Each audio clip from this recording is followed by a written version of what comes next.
Hey, hey, hey, we should be live. We should be live. I'm just going to wait and see whether or not this filters through, because we do have Conspiracy Catz actually in the chat, which is absolutely awesome. Yes, indeed, we are live. So let's get that on pause. Right, okay, so Conspiracy Catz, the title of this is Debunking Conspiracy Catz on the Fly. Brandon Toy, nice to see you in, mate. And Conspiracy Catz, as I say, nice to see you in as well. Conspiracy Catz says this should be good, with a smiley face, and Conspiracy Catz says go on what? Okay, so Ruhif, here we go.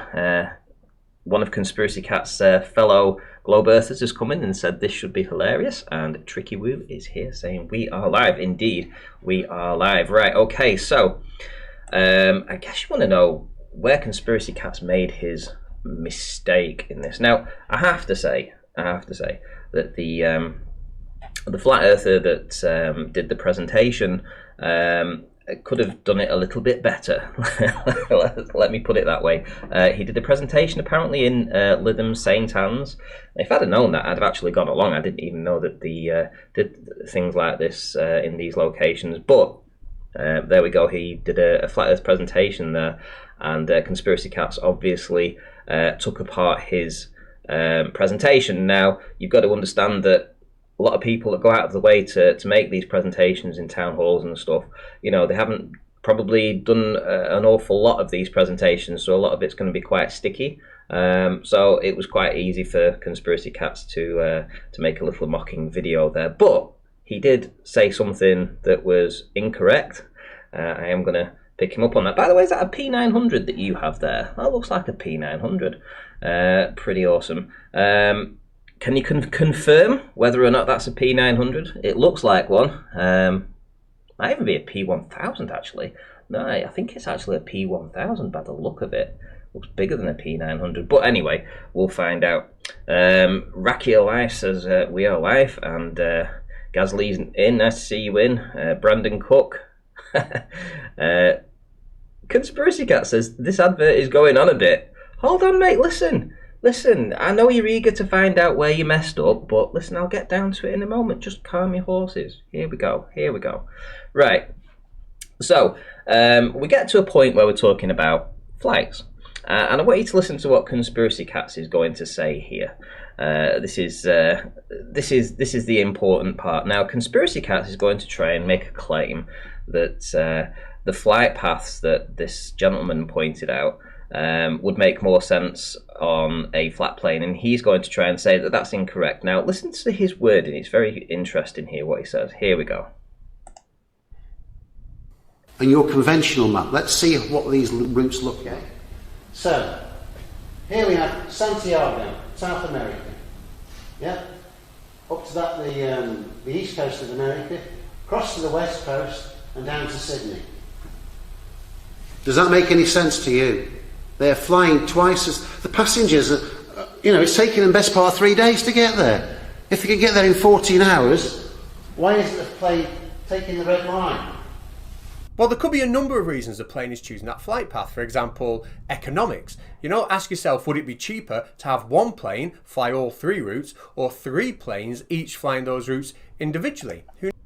That's a very good point, and I have to agree with that, actually. I mean, Conspiracy Catz does have a point there. He says that, it could be down to economics, essentially, and that's the reason that these flights take these flights. But listen to what he says now. This is the important part. This is where you screw up, Conspiracy Catz. I am sorry, my friend, but you really do.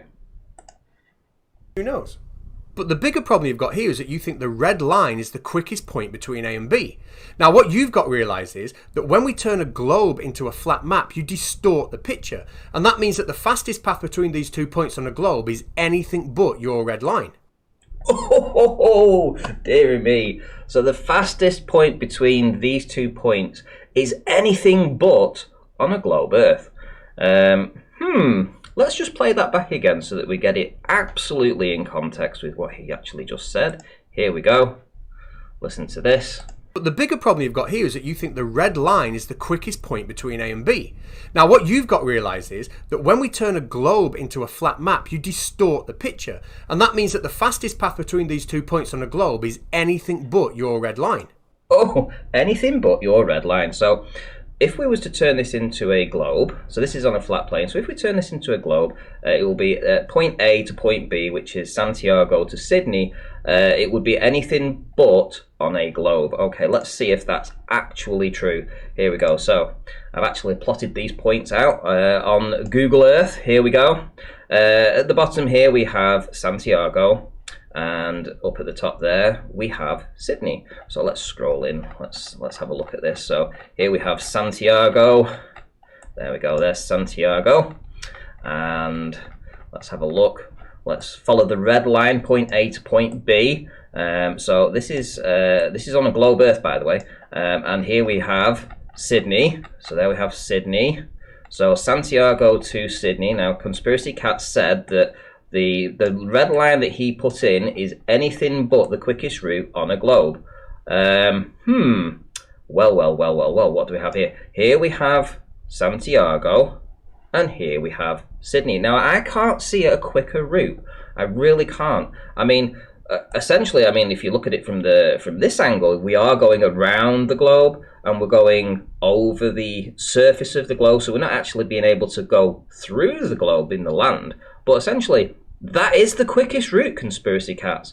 The quickest route on your map, on your globe Earth, from point A to point B, is indeed the same route that he's just pointed out. Now then, if we also put in the routes that he talked about, which is to the east coast and the west coast of America on your globe, this is the route that we would be taking. Here we go. So we go from Santiago down here. Here we go from Santiago.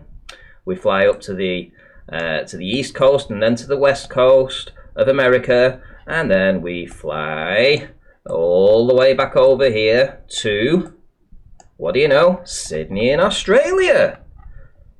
Okay, so there we go. So this is on your globe map. This is on your globe ball. Now, I'm just going to listen to what you said again, just so that the audience gets this absolutely spot on, and I'm not misrepresenting you in any way, shape, or form.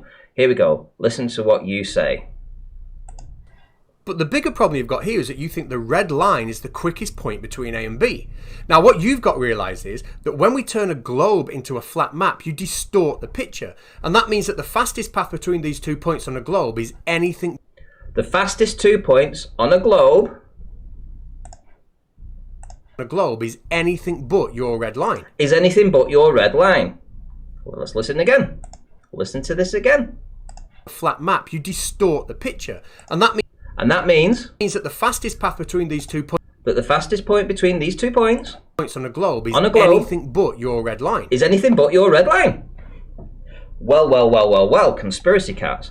And I can see that you have your friends in the chat trying to back you up, saying that I've got this wrong. Absolutely not. Your words are absolutely crystal clear. You're saying that on your globe Earth, that the points between Santiago and Sydney, it's anything but the quickest route from point A to point B, and that this is wrong. So I'm sorry, but you screwed up, mate. You screwed up. The guy that did the presentation has it absolutely correct. He plots his route on your globe, and it is twice as far. I mean, we can go down to the distances if you like. We've got a path and a line measure. So the line measure is the distance between point A and point B on your globe. So if we go to the measurements, we have 7,065 miles. That's the distance from Santiago to Sydney. So that's okay on that. And then when we put the path in to actually find out the route that he was talking about, and we go to the measurements, it's 13,695 miles. Okay, so he was right, you were wrong. Your point, your entire point, this point that you're going on about on your debunking of this fellow, has absolutely no point being in your video. Everything from 11 minutes 35 on has no point being in your video. You got it wrong. Man up. Accept it. And there we go. On the fly. Right, okay. I'm going to end this stream right now. Thank you very much. And I will see you all in the next one.